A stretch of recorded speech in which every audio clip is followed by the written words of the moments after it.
খলিফাতুল মুসলিমিন ওমর ফারুক রাদিয়াল্লাহু তাআলা আনহুর যুগে একবার রোমান সৈনিকদের সঙ্গে মুসলমানদের যুদ্ধ হয়, লড়াই হয়।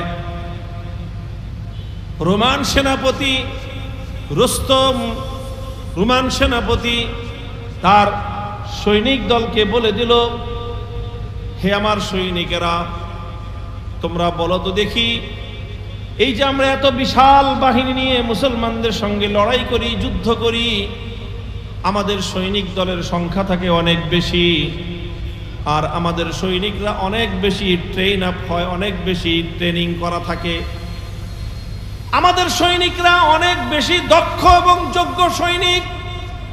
আমাদের সৈনিকদের হাতে যে অস্ত্রগুলো থাকে সেই অস্ত্রগুলো অনেক উন্নত মানের। আমাদের অস্ত্রের তুলনায় মুসলমানদের অস্ত্র অনেক দুর্বল, মুসলমানদের সৈনিকদের সংখ্যাও অনেক কম, মুসলমানদের সৈনিকদের আমাদের মতো উন্নত মানের ট্রেনিং নাই। সব দিক থেকে আমরা শক্তিমান, সংখ্যায় বেশি আমরা, অস্ত্রের শক্তি আমাদের বেশি, টাকার শক্তি আমাদের বেশি, আমাদের সব দিক থেকে আমাদের শক্তি বেশি। কিন্তু যখনই আমরা ওই মুসলমানদের সঙ্গে যুদ্ধের ময়দানে একত্রিত হয়ে যাই, তখন দেখা যায় স্বল্প সংখ্যক মুসলমানদের দুর্বল অস্ত্রের সামনে আমাদের এই বিপুল পরিমাণ সংখ্যক সৈনিক দল আর এই উন্নত মানের অস্ত্র শস্ত্রে সজ্জিত হয়ে আধুনিক এই সৈনিক দল ময়দানে বেশিক্ষণ টিকতে পারে না, ময়দান থেকে পালিয়ে যেতে বাধ্য হয়।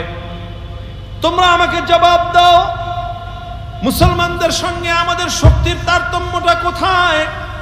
মুসলমানরা কোন শক্তিতে বলিয়ান হয়ে আমাদের সঙ্গে লড়াই করে, কোন শক্তিতে বলিয়ান হয়ে আমাদের সঙ্গে যুদ্ধ করে? মুহতারাম হাজিরিন, সেনাপতি যখন এই কথা বলতেছে, সৈনিক দলের মধ্যে পিনপতন, নীরবতা, কেউ কোনো জবাব দেয় না। একজন বৃদ্ধ সৈনিক দাঁড়িয়ে বলে, যদি গুস্তাখি মাফ করেন, তাহলে আমাদের এবং মুসলমানদের মধ্যে শক্তির তারতম্যটা আমি আপনাকে বলতে চাই। বলো তুমি, এটাই তো আমি শুনতে চাই। আমাদের মধ্যে আর তাদের মধ্যে কোন রহস্যময় শক্তি রয়েছে তারতম্য করে দেয়, যেই শক্তির কারণে আমরা বারবার পরাস্ত হই, তাদের সঙ্গে আমরা বিজয় লাভ করতে পারি না? তখন সেই বৃদ্ধ সৈনিক দাঁড়িয়ে বলে, আমি মুসলমানদের সঙ্গে অনেকগুলো রণাঙ্গনে লড়াই করেছি, যুদ্ধ করেছি, আর মুসলমানদের শক্তির উৎস খুঁজে তালাশ করবার চেষ্টা করেছি। আমি দেখেছি আমাদের সঙ্গে মুসলমান সৈনিকদের তারতম্য কোথায়, পার্থক্য কোথায়। আমি দেখেছি প্রতিদিন যখন আমরা এবং মুসলমানরা যুদ্ধে জড়াই, সন্ধ্যাবেলায় যখন যুদ্ধের সময় শেষ হয়ে যায় আর যুদ্ধের দামামা বন্ধ হয়ে যায়, যুদ্ধটা স্থগিত হয়ে যায়, আমাদের সৈনিকেরা আমাদের ব্যারাকে ফিরে আসে, মুসলমানদের সৈনিকেরা মুসলমানদের তাঁবুতে ফিরে যায়। আমাদের সৈনিকেরা যখন আমাদের ব্যারাকে ফিরে আসে, তখন আমাদের ব্যারাকের একটা চিত্র দাঁড়ায়, আর মুসলমানদের সৈনিকরা যখন মুসলমানদের তাঁবুতে ফিরে যায়, ওই তাঁবুগুলোরও আরেকটা চিত্র দাঁড়ায়। কি চিত্র?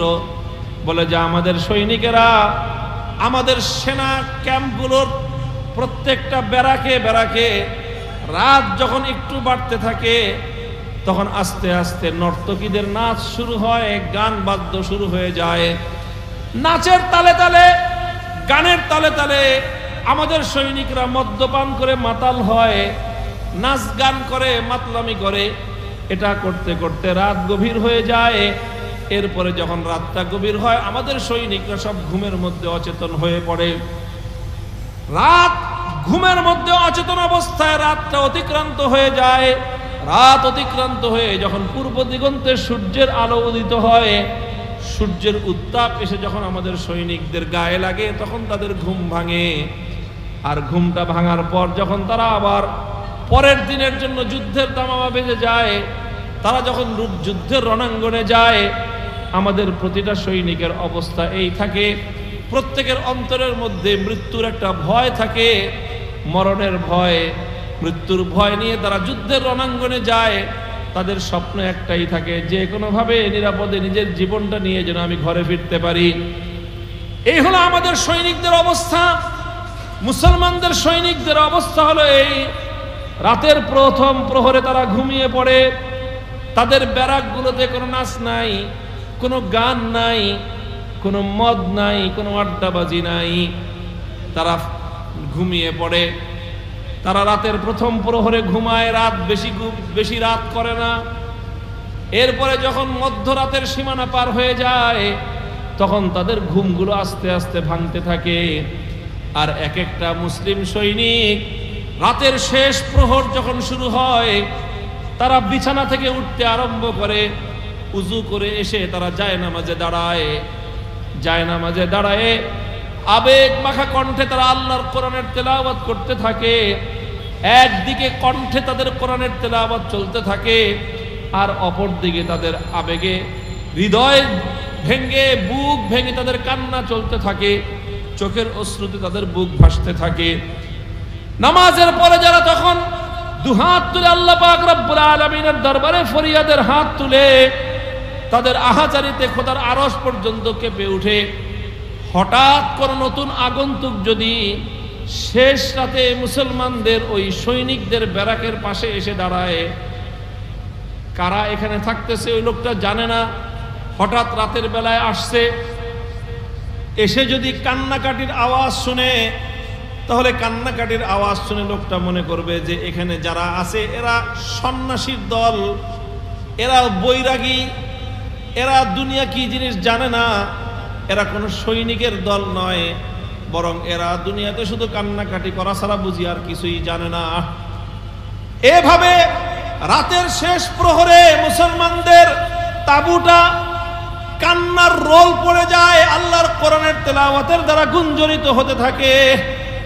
এক একজন মুসলমান সিজদায় লুটিয়ে পড়ে আল্লাহ পাক রব্বুল আলামিনের কাছে ফরিয়াদ করতে থাকে, নিজের অপরাধের ক্ষমা চাইতে থাকে, নিজেকে অপরাধী বলে আল্লাহ পাক রব্বুল আলামিনের কাছে তারা নিজেদেরকে সুপর্দ করতে থাকে।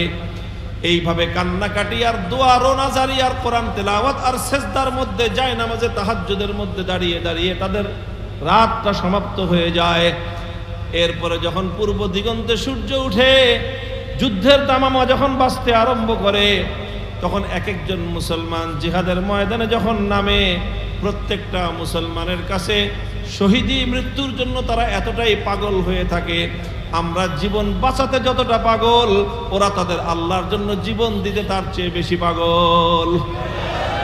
হুম রুহবানুল লাইলি ওয়া ফুরসানুন নাহার, হুম রুহবানুল লাইলি ওয়া ফুরসানুন নাহার।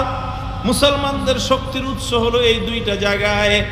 ওরা রাতের বেলায় তাহাজ্জুদ গুজার, দিনের বেলায় ওরা ঘোড়সাওয়ার। যতদিন পর্যন্ত মুসলমানদের মধ্যে এই দুই শক্তি থাকবে, রাতের বেলায় তাহাজ্জুদের মাধ্যমে, রাতের বেলায় কান্নাকাটির মাধ্যমে, রাতের বেলার কোরআনের তেলাওয়াত আর রোনাজারির মাধ্যমে তাদের আত্মার শক্তি তারা অর্জন করে।